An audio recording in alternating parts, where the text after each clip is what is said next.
जहां Indian army पूरी मुस्तैदी से न सिर्फ देश की एकता अखंडता की रक्षा करती है बल्कि निस्वार्थ भाव से जम्मू कश्मीर के अवाम में एक नया और पॉजिटिव बदलाव लाने के पुनीत काम को भी आगे बढ़ाती है और इसका निर्वहन करती है।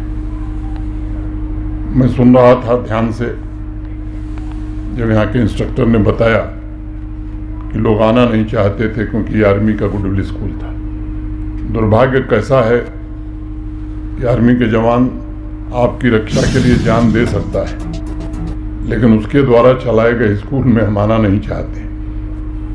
इस तरह का एक इकोसिस्टम, इस तरह का एक नैरेटिव जानबूझ करके यहाँ बनाया गया था और मैं कह सकता हूँ कि पिछले 5-6 वर्षों में उसमें बड़ा बदलाव आया है।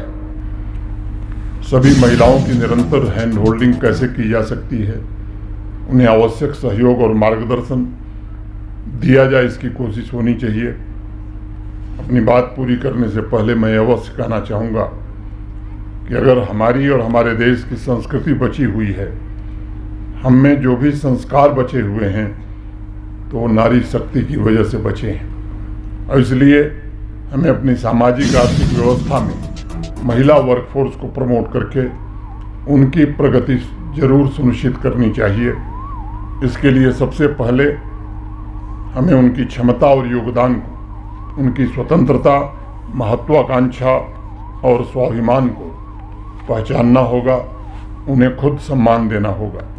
दूसरी महत्वपूर्ण बात, बिजनेस में उनकी लीडरशिप की भूमिका के लिए भी हमें निरंतर प्रयत्न करने होंगे।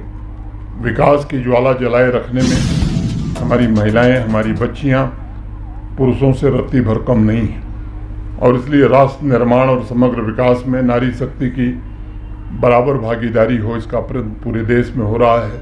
हमें भी इस दिशा में और प्रयत्न करने की आवश्यकता है।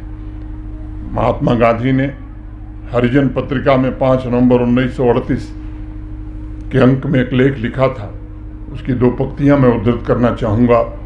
आत्म बलिदान और साहस के मामले में नारी पुरुष से अधिक उत्तम है। गांधी जी इस बात पर बहुत बल देते थे कि महिलाओं को उनकी गरिमा का एहसास कराना यह बहुत आवश्यक है। मैं मानता हूँ कि शिक्षा, स्किल डेवलपमेंट, सेल्फ एम्प्लॉयमेंट के लिए आर्थिक सहायता भी एक प्रमुख माध्यम है जिसके जरिए महिलाओं को उनकी गरिमा का सम्मान दिया जा सकता है।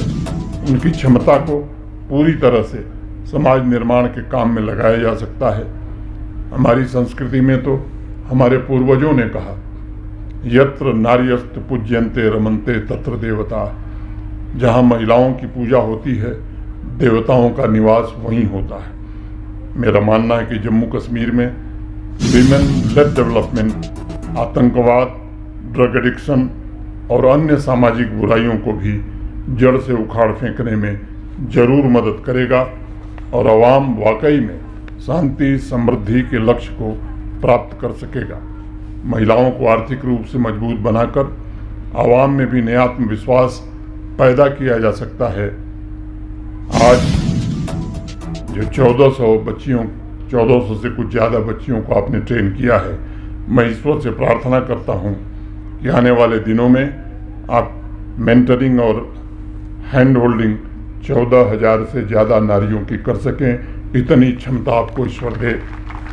मैं आर्मी के सभी अधिकारियों और विशेष रूप से आज मैं इस अवसर पर कहना चाहता हूँ कि आर्मी के गुडविल स्कूल या सही रास्ता या अनेक ऐसे कम्युनिटी डेवलपमेंट के प्रोग्राम, इसने जम्मू कश्मीर में एक बड़ा बदलाव किया है और ये अनवरत बिना किसी स्वार्थ के निस्वार्थ भाव से हमारे आर्मी के ऑफिसर्स इसको चला रहे हैं। 2 पंक्तियां करके मैं आगे बढ़ूंगा। मोहब्बत हमने सीखी है चिरागों की समाओं से, मोहब्बत हमने सीखी है चिरागों की समाओं से।